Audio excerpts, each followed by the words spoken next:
showbiz commitments ngayon ni Ogie Alcacid.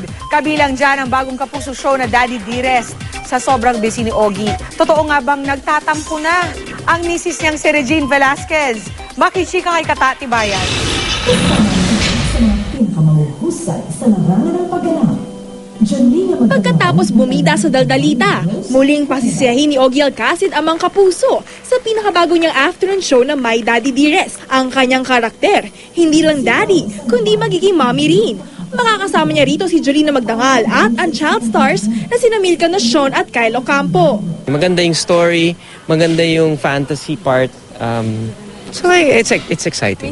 Tapos ang pinag-usapan yung anak natin, yung ganon. So, nailang ako nung una pero nag-enjoy ako. Nakitaan din ni Ogie ng potensyal sa pag-arte. Ang dalawang child stars na best of friends sa likod ng kamera. Pero sa show ay matinding magkaribal. Sabi ko na nga ayaw ko eh. Pero muna, saglit lang.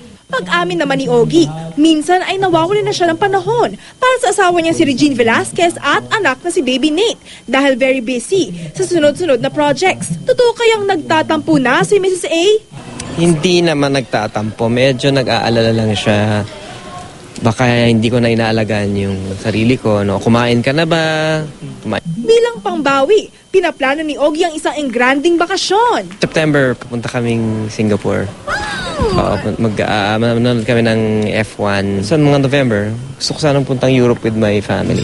Ang kakulitan ni Ogie at iba pang cast members, mapapanood na sa Lunes bago mag 24 oras.